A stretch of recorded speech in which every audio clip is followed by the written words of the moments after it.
Are you stressed in your life because you want to do everything possible for health and wellness, but in that process, you are getting stressed out and it's not giving you the outcome that you truly desire?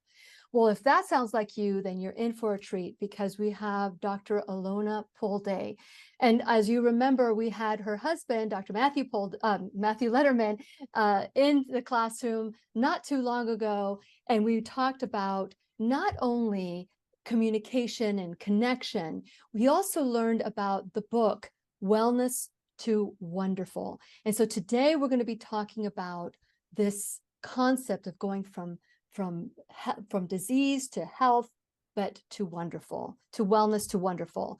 And so today I want to share with you that we are going to get to that next level of when it comes to optimal health. Hello, my name is Lillian McDermott, and I'm a certified life coach and the host of the Lillian McDermott radio show Classroom. If this is your first time tuning in, please know I've been waiting for you. This is a safe place where you can go when you need a friend. It is my commitment to provide natural ways to heal, and it is my mission to make awareness, responsibility, and truth a part of our everyday life. And I hope you, my listening, as well as my viewing friend, will feel empowered to embrace a new truth and live the life of your dreams. As I said, Dr. Alona is new to the classroom, and we are really excited because the first time I learned about Dr. Lederman and Dr. Pulde was through Forks Over Knives. As you know, it's my all-time favorite. I tell everybody about that documentary, and they were the driving force behind the documentary and how I learned about, for the first time, that we can reverse disease naturally if we give the body what it needs. Well, they have stepped up their game, and Dr. Alona Pulde is here to do just that. And since it is our sole purpose in life to give and receive love and knowledge, I am grateful that Dr. Pulde is here to do just that. Welcome to the classroom. I'm so glad that you're here. Oh, thank you so much for having me. I'm really glad to be here. So you are classically trained. You're an MD, but all of a sudden we're hearing more and more how doctors are realizing that they're not helping as they desired. They had this desire to make people well. What was your moment where you decided to go from MD to outside the box and look at acupuncture and look at, all these different kinds of ways to get better? Yeah, I had a couple pivotal moments in my transition into my career. I actually did acupuncture and Chinese medicine first before medical school. And the reason that I did that was there was a lot of medicine seemed to be going in kind of a way that made it more, to me, it felt more like a business than really a healing space. At that time, I was volunteering and working with an acupuncturist. And I really fell in love with Chinese medical philosophy, which is extremely holistic. And you're not just a kidney or a liver or a heart. Not everybody that has cholesterol is treated in the same way. There's a social emotional component that is included in the care. And I loved it. And so I pursued that first. And there, my mentor, who knew me pretty well, said, "You're never going to be happy just doing Chinese medicine. You're going to have to eventually go back and link both Eastern and Western medicine," which is what I did. And I trained in family medicine, conventional family medicine, and again, was really not satisfied with feeling like I'm medically managing patients, but not really healing and curing them. And for me, the biggest hit happened even before it was during my medical training. In my second year of medical school, my father passed away suddenly. Mm. And Sorry to hear that. thank you. And he, I had Chinese medicine under my belt. I was in my second year of medical school, and I looked at my dad, and my dad ate the Mediterranean diet. He had slightly, he had cholesterol, but he was on a statin. He was maybe a little bit overweight, but nothing extreme. And he had a very physical job. So he was on the move all day long. So I couldn't piece together how someone with that profile could just all of a sudden have a heart attack and be gone. Mm-hmm.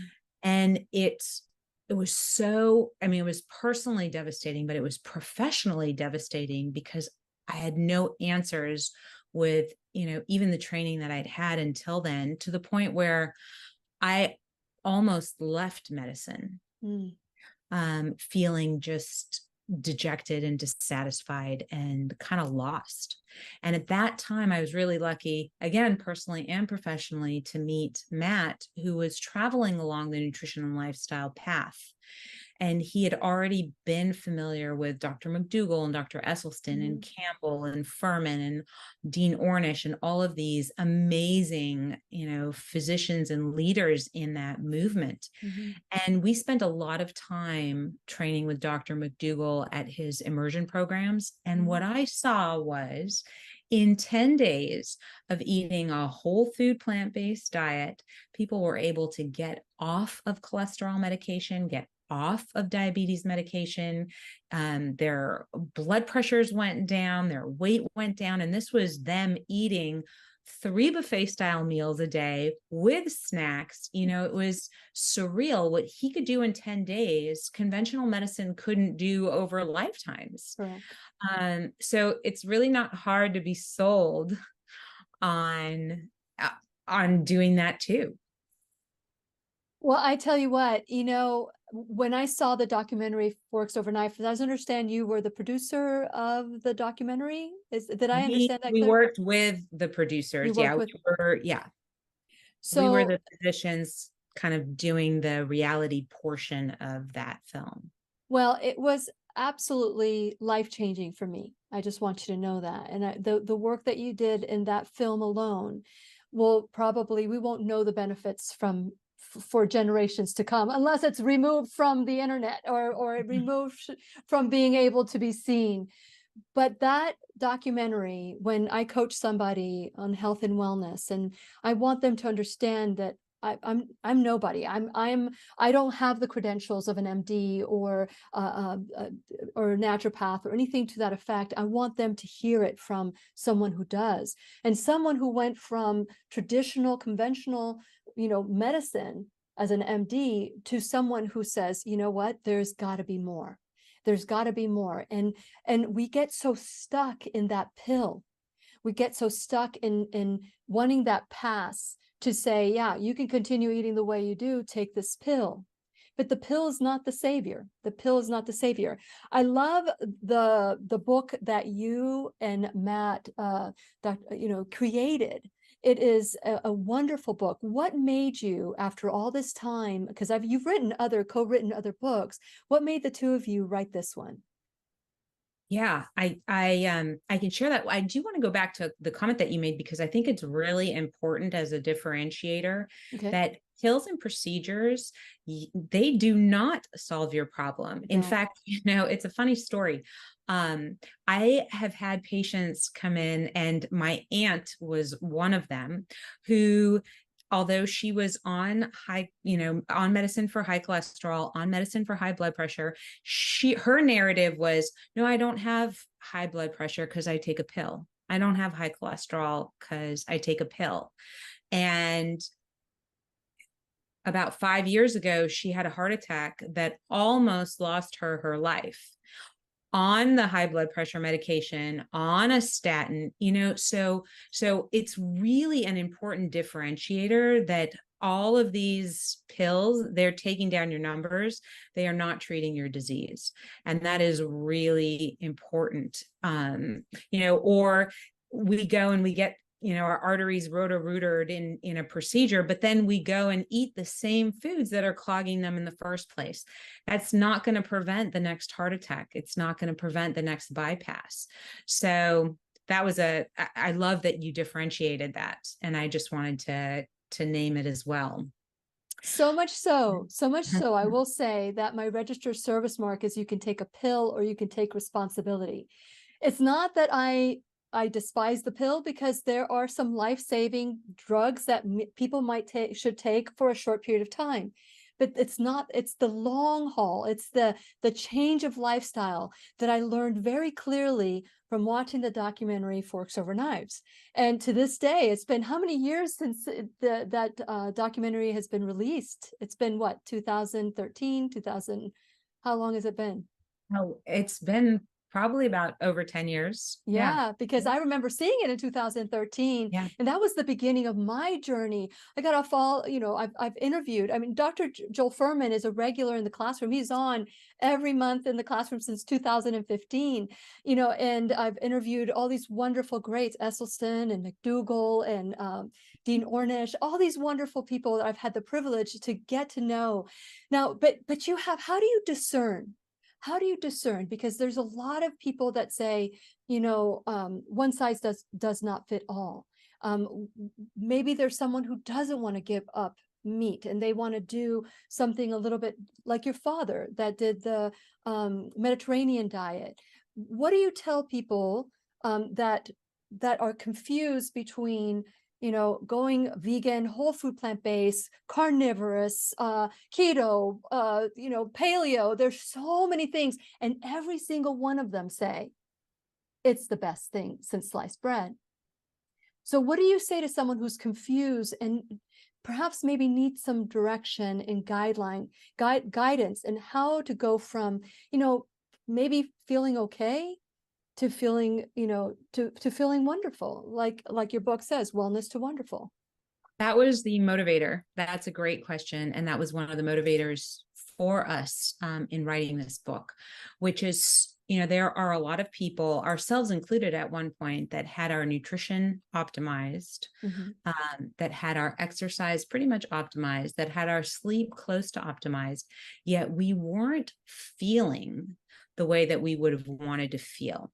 We were still tired. We had aches and pains, occasional stomach discomforts and vague symptoms that were taking us from wellness and from wonderful down, and Matt and I regularly take inventory over our health. That's our responsibility to constantly come from that experiential perspective as well. So not only is it evidence-based, but we walk the walk and talk the talk, so that we can really share with our patients from not only the evidence-based, but from our own experience.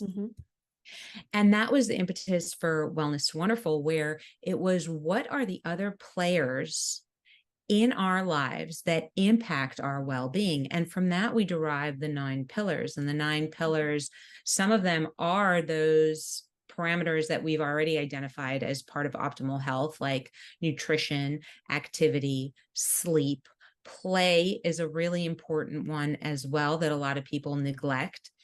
And then the self, which is where it really starts. And that's the answer to your question. The discernment starts with self. And when we can check in with ourselves and we can start seeing, how are we actually feeling?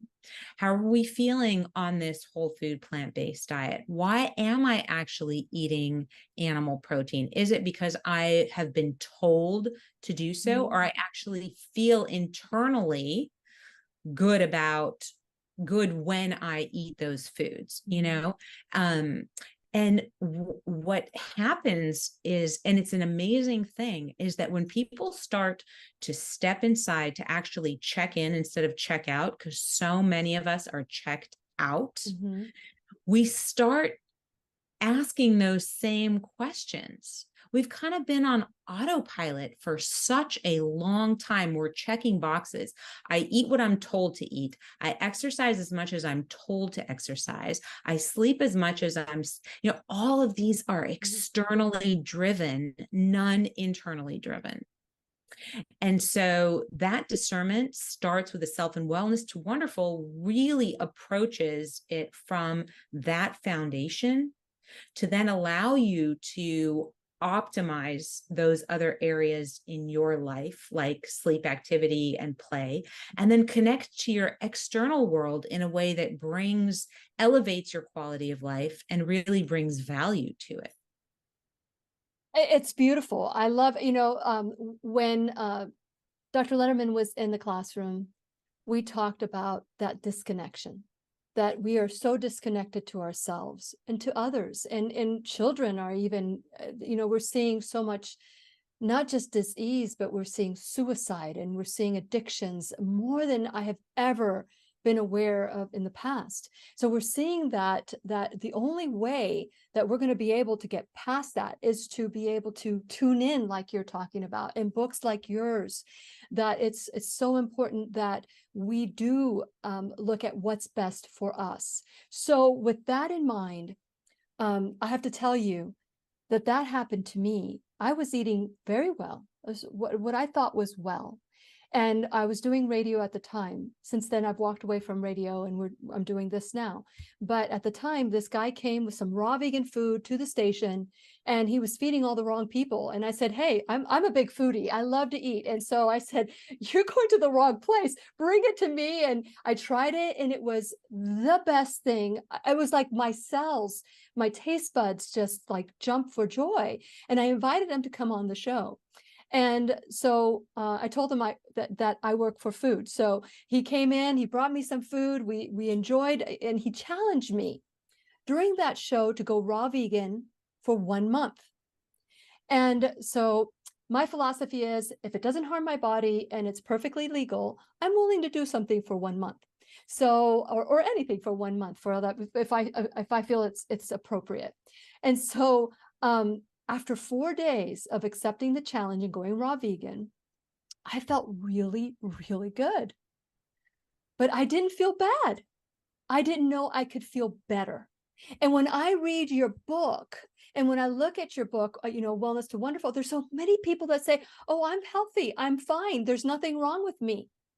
But again, they're taking that pill to make them think that their numbers are perfect. So let's talk about that past, that excuse that allows people to just torture themselves by saying, oh, I'm taking this pill so I can eat whatever I want.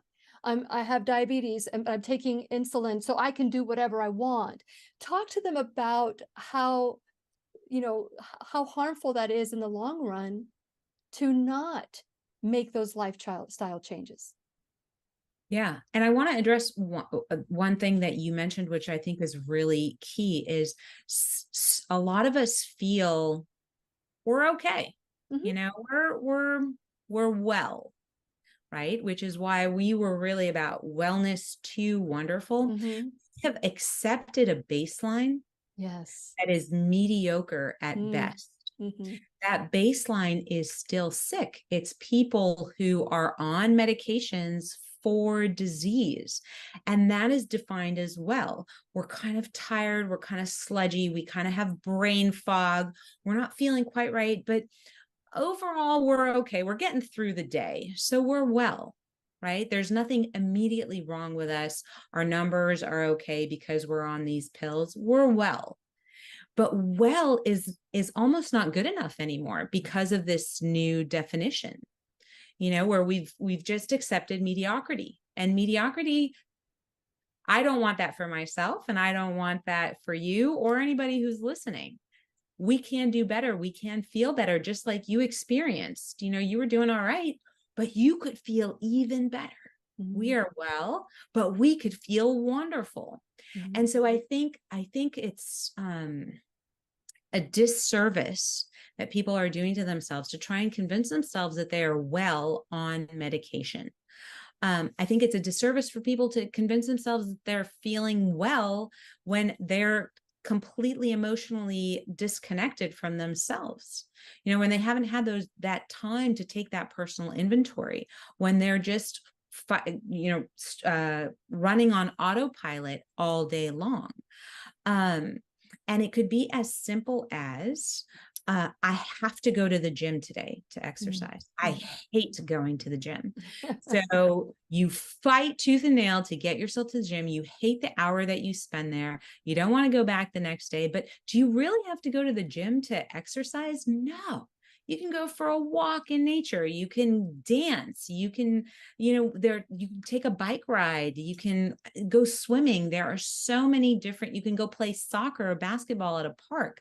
You can meet your needs for activity in so many different ways. And when you connect the joy of an experience to the actual action of it, it becomes so much more sustainable.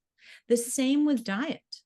So many of us convince ourselves, well, I need to eat kale because now kale is the healthiest food, or I need to eat collards because that's what's said to be the healthiest food today.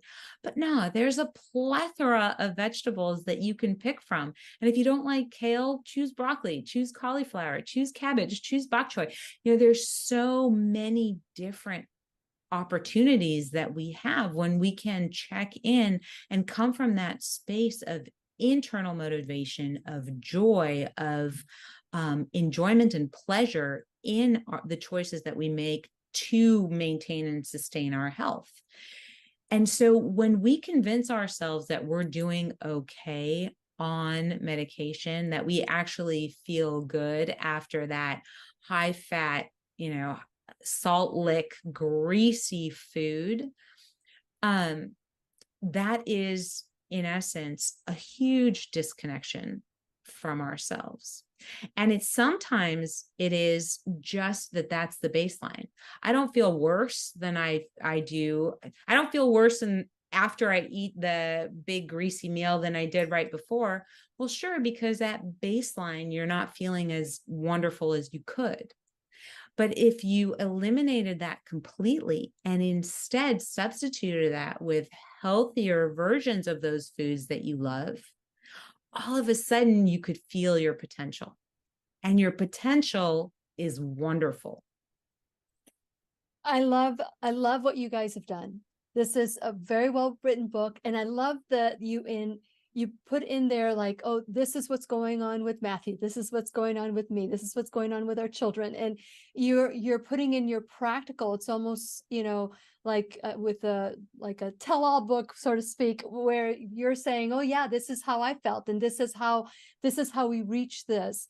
So when we are saying to ourselves, I hate working out at the gym, I hate my job, I hate cauliflower or broccoli, or I hate all those things, we're going to hear what we're saying in our thoughts and our mind, and we're going to act accordingly.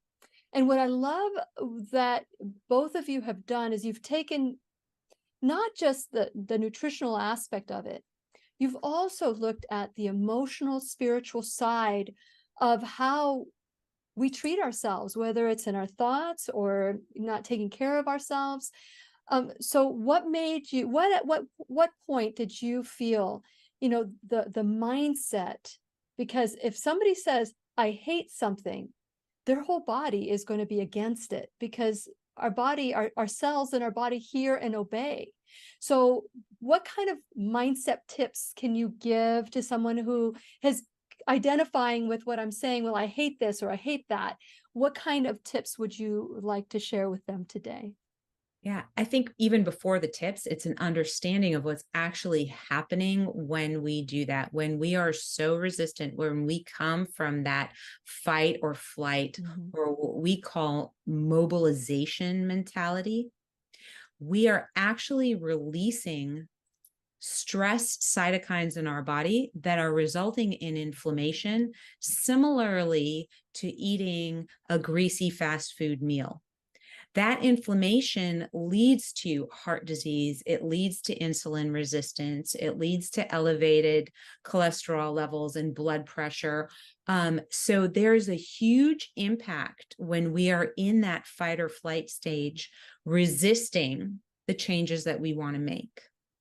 And my biggest, I think, tip is exactly that, is slow it down.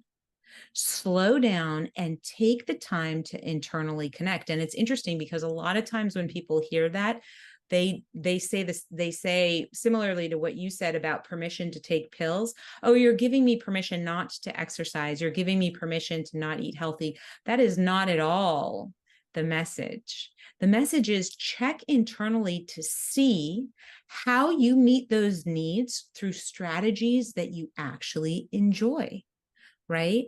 And so if you hate the gym, what other ways can you be active?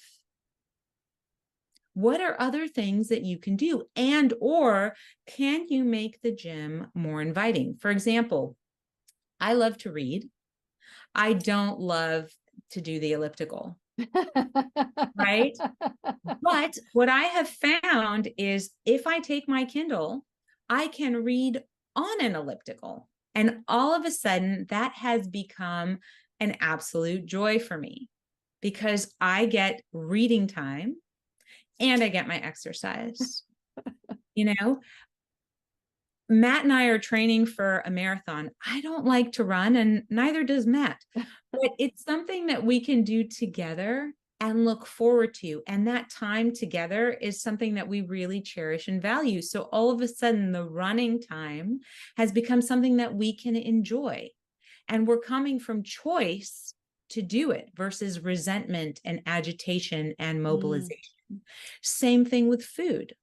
I cannot convince myself that going to an office party and bringing steamed rice and steamed broccoli is going to be just as delicious as the foods that are offered at a work party. No, they're not. This is the time to explore, well, if they're going to have pizza and they're going to have donuts and they're going to have, you know, higher calorie, higher density, comfort foods, but I really have a need for health. How do I do that in a way that I can still enjoy? And maybe that's the time to come up with some of the richer, yet still healthy plant-based options, right? So, but that requires a self-connection. Otherwise, we try and convince ourselves that that broccoli and rice is going to taste just as good as the pizza that our coworkers are eating. And we're going to be miserable. We're going to feel deprived. And then the next thing we know, we're on our way to Jack in the Box or McDonald's, you know, to pick something up. It's interesting that you would say this. I hear people tell me, and this is amazing to me. I love to prepare food. I love to be creative in the kitchen, you know. And when I first started eating raw vegan, and I don't eat raw vegan anymore. I did for 3 years. That 1 month challenge turned into 3 years. And then I met Dr. Joel Fuhrman, who, you know, it's like preparing some foods, cooking them a little bit, and adding some cooked foods. And so I started to where I'm at today, and learning from wonderful teachers that I've had in the classroom. But what happens is people come to our home, or when I bring food to an event, everybody wants to eat my food. But I can't eat all the food that's out there, but everybody wants to eat my food. And then what happens is they taste it and they say, oh my God, this is good. But I don't have the time. Yes. But they have the time to stand in line for 20 minutes to get their coffee, stand in line or wait an hour to get their meal. And I'm just saying, with a little bit of planning, a little bit of, you know, because yeah, that might taste better in our mind, but it's not the healthiest option for us.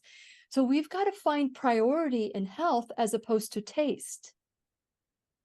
So what do you say about that? And time, and finding the time. Finding the time. So I often tell people that if you don't find the time for wellness, you will find the time for illness. I saw right? that in your book. When you get to the hospital and you're admitted, you find the time, right? But that's an unfortunate use of your time. Yeah, it is. You know, a lot of people do that.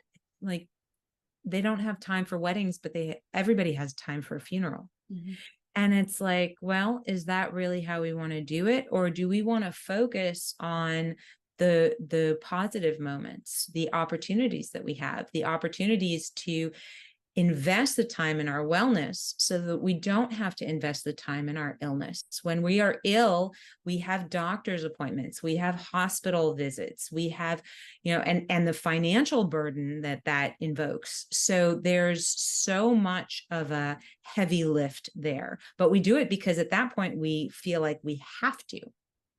And it would be wonderful if the mindset was, no, we have to, or we really want to do the health journey, so we don't have to do that other piece. And for me, it's, that is one of the things that I like about the word wonderful. It's, you can eat healthy and nutritious and delicious. You don't have to compromise taste. It might be different, but equally delicious. And what I like people to do is to tap in. So when I hear, I don't have time, the need underneath that is ease, potentially. I would like this to be easier. I'd like to be able to stand in line and just pick this up.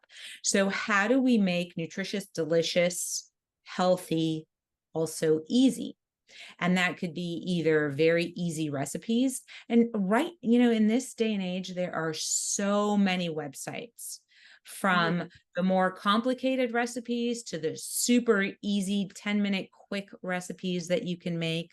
There are also ways to do it by picking things up at the supermarket and just piecing things together, whether it's frozen rice, frozen vegetables, and a really awesome sauce that you can make in 5 minutes in a food processor or blender. A little bit of, just like you said, a little bit of preparation. Absolutely. If you can plan ahead of time, you can pick one day of the week where you can make a few dishes or a few sauces that you can add to a bunch of different dishes over the course of the week. You can make a lot of really amazing things. You're absolutely right. I learned how to batch cook because I didn't have the time to prepare a meal every day. My husband and I, we have a salad for lunch every day. And what's interesting is that the chopping of the vegetables, that could be very difficult too. So we have a salad bar in our refrigerator. So we cut enough for 2 or 3 days where we just have to put it together. And how easy is that? But still, what I love about Wellness to Wonderful is that you also look at the emotional component. Why do we eat? Tune into that. And so if somebody has trauma or that has been, trying to numb or trying to not tune in purposely without knowing that they're doing this purposely, they'll be sabotaging themselves. They don't have enough time, or they're too busy. They don't have time to eat. So let's talk about this emotional component that is very important and part of your pillars. So let's talk a little bit about the pillars, but let's talk about that emotional component of not wanting to tune in. You've said we need to tune in, but how can someone want to tune in? Yeah. And I think, I don't want to underplay people's trauma in their lives and how they're and what they need to do to protect themselves, because a lot of times that numbing out, that checking out is in an effort to truly protect ourselves the best way we know how. Absolutely. And if we connect to our need to protect ourselves, we're also connected to our need for health, then maybe we can still choose to be checked out, but not with our food choices, not with our activity choices, not compromising our need for health as well. Right? So I think that there's a both and there.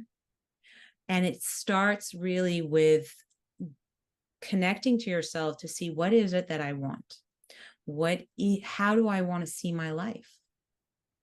Right? And maybe it's, I'm not ready to uncover this piece yet, but I am ready to focus. I'm ready to keep that here and focus on my health and be active and aware and engaged and present to the choices that I make around my health, so that the numbing, the checking out could be in a different space. Interesting. Interesting that you're saying that you can, what I'm hearing you say is that even if you don't want to tune in to what's causing you to numb out, you can still choose health and better choices for food. Right.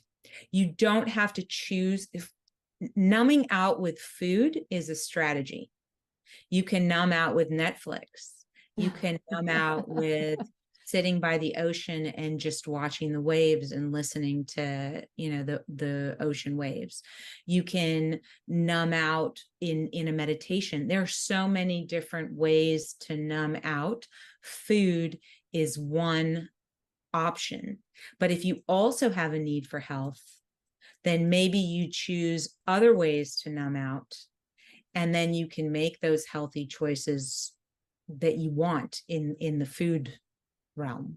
I absolutely agree with what all you're saying. I think this is a wonderful conversation. And I've had these conversations with people. Fortunately, I've been successful with some of the people that are just going to go to the cath lab and have a stent put in, or have that test done, so that they sign their rights to whatever the doctor wants to do. If they want to put a stent once they're down and put out, that they can do that. And it's so interesting. I had Dr. Furman say in the classroom, Lily, you could have 99% clogged artery, but if you're not actively having a heart attack, you can reverse it. And that has resonated with me. I've shared this with so many people, and the people that have listened and have opted to change their lifestyle, it is amazing how quickly they recover. So let's talk about our forgiving body and how quickly we can recover if we do decide, I'm not completely buying into the emotional component of it, but I am going to buy into, now I have to get better.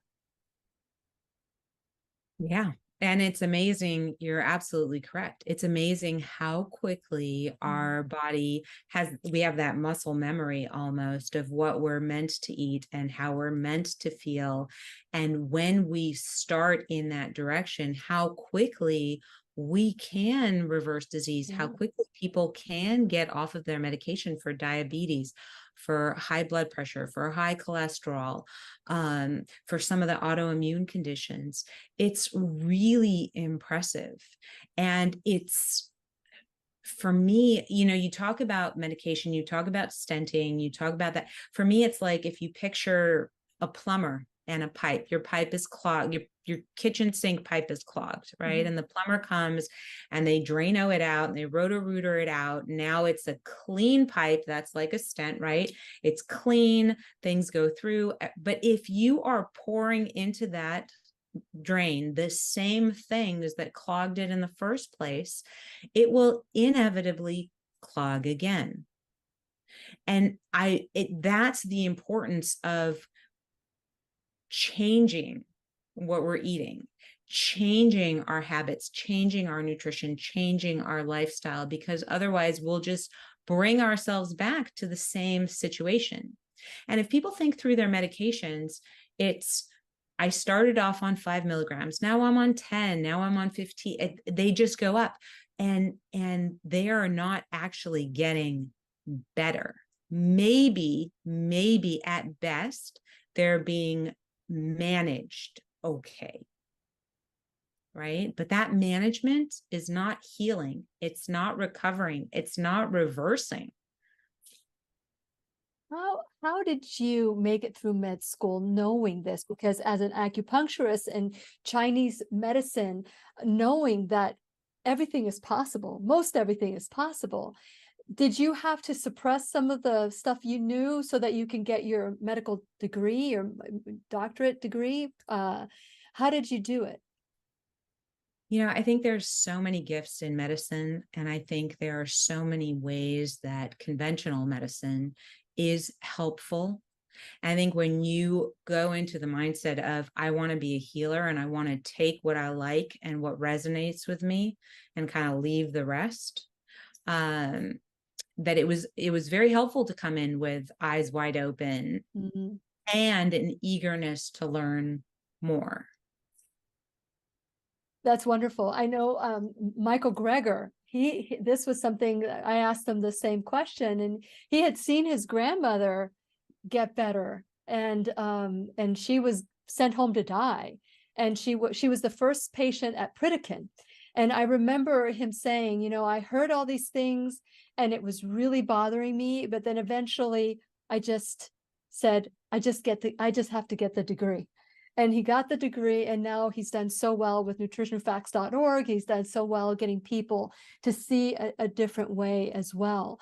So it's always amazes me how we all have this, you know, that we have to, in order for us to achieve what we want, there are times where we need to go through discomfort, out of our comfort zone, and understand that we don't need to be right about whatever it is that we need to be right about.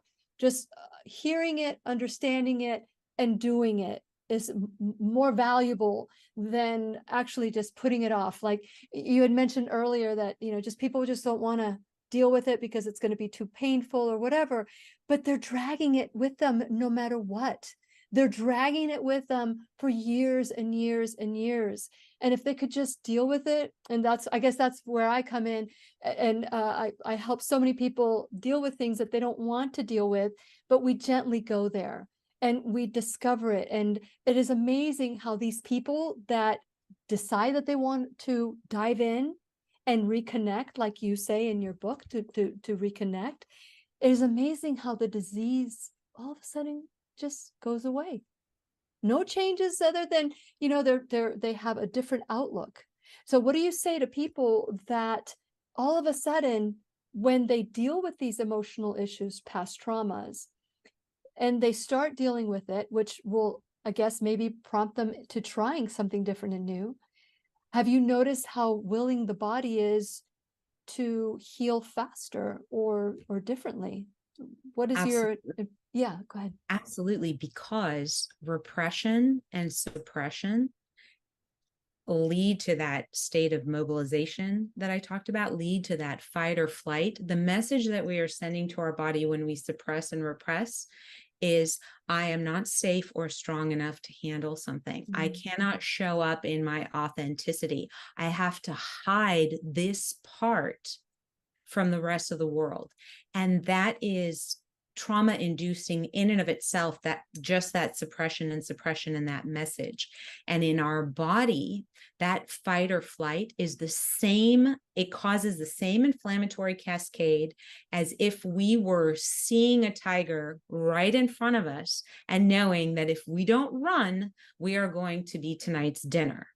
Okay, so that at one point was a physical thing. Like if I saw the tiger coming at me, I had to run. Now it's if I anticipate the tiger, if I think about the tiger, if I even imagine it coming at me, that psychological mobilization is just as impactful as the physical one on our body.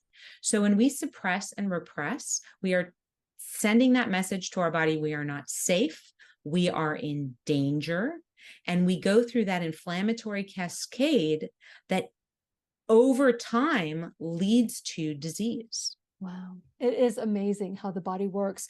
And, you know, I'm looking at the time and I'm going, oh my goodness, it would be so wonderful to continue talking for hours and hours because this is such a great conversation. But I want to encourage you guys to go to whenyouneedafriend.com. This is where we take 100% responsibility for the life that we want to live and that we can make these choices. So go to whenyouneedafriend.com. While you're there, please subscribe, like, and follow me on all social media. Please understand that there is another way. And if you would just be curious instead of critical, it is amazing how much more the doors will open and how easier it is for us to live. So while you're there, go check out my sponsors, support them the way that they're supporting the classroom. Check out the different, the Shop Now bag that has all Lilly approved products from head to toe, even pain management without taking the pill. And you can also look at our workshops. We have one coming up soon, and we've got the emotion code and the body code with Dr. Bradley Nelson coming to Florida, Cape Canaveral, Florida, November 3rd and 4th. Please register in the link below if you're interested in coming and joining us. There's so much that we can do to make our life easier. And that way you can tap into your subconscious mind without feeling that pain that we are so fearful of. So check out the emotion code and body code on November 3rd and 4th. And finally, you can become a supporter, registered enrolled student in the classroom, whether it's $1 or $1,000, whatever you can donate, one-time donation or a reoccurring donation for whether it's your spirit, mind, body, whatever time, talent, and treasure. I went with a spirit, mind, and body, time, talent, treasure. All of it is appreciated. And so today I'm so grateful to Dr. Alona Pulde, who is here in the classroom sharing her wisdom. The book is called Wellness to Wonderful. If you are a subscriber, you already have the link to weheal.health. You can go there to learn more. You can click on the book name and it'll take you straight to where you can buy the book. So is there anything that's going on in your website or in your that you are planning on, any events coming up soon? Yeah. So weheal.health is we have a lot of free resources. We have recipes, we have a lot of information that can be accessed around the 9 pillars and the benefit of the 9 pillars, some practical tips on how to incorporate them. We're also running classes. Matt and I are now running a master class through September, and we will continue to offer them over the course of the year. They're a master class on how we get from wellness to wonderful. What are the actual ways that we can do that? And there are opportunities also for coaching and doctor's visits, depending on need and interest. I so love it. weheal.health. weheal.health. And what a beautiful website that you can all go to and learn a little bit more about what you can do. So because we've got about 9 minutes left in the class. I think I got the timing right. I think I calculated it correctly. Let's talk about other aspects, because nutrition is important and it's key. It's one of the keys. But let's talk about hydration and play and all these wonderful things that we haven't been able to get to yet. Yeah. And the nice thing about the pillars is that they're all interconnected. So when we pay attention to one, we see the positive impact in the others. So I talked about starting with the self, and then the areas that you can optimize on your own are sleep, nutrition, activity, and play. And then once those are optimized, it allows us to be more resourced and ready for connection in the world around us. So that's family and friends, our work environment, meaning our meaning and purpose, our spirituality, a connection to something greater than ourselves, and our ability to connect to the natural world. And how it all kind of comes together is, if you take a minute to imagine, you just had a fight with your partner, whether that's a work partner or a home partner, and you're so upset and your mind is just preoccupied with it. And then you try and go to bed at night and you can't go to bed because this is sitting in your head and you're perseverating over it. So you get this terrible night's sleep, and the next day you're tired. You don't feel like eating healthy. In fact, studies show that when we don't get enough sleep, we eat at least 300 to 400 more calories a day when we don't get our 7 to 8 hours. And those food choices that we make are the more calorie dense, unhealthy foods. You're tired, you don't want to be active, so you skip exercise that day. So all of that happens from this one moment of disconnection with a partner. Now, if we reverse that and we just got into an argument with our partner, but we have the skills and the ability and the discernment and the differentiation to navigate through that. And Wellness to Wonderful talks about ways that you can do that too. How can you get to connection after a disconnection? Now we're connected with our partner. ooh, our mind is at peace when we're ready to go to bed. We've gotten a really great night's sleep. We're up in the morning. We're ready to do our exercise. We're committed to our food choices that day. So all of that positivity all of a sudden comes from this one moment, anywhere along those pillars. Does that make sense? Absolutely, absolutely. One of the things, that Matthew and I talked about was non-violent communication. Yes. And that is something that I could see he has a lot of passion about. And both of you, I'm sure it's helped with your marriage, your communication. Share about non-violent communication and how important it is, not only for your partner, but within ourselves as well. Yeah. So nonviolent communication, some people call it compassionate communication, is really setting an intention to come to the table with connection.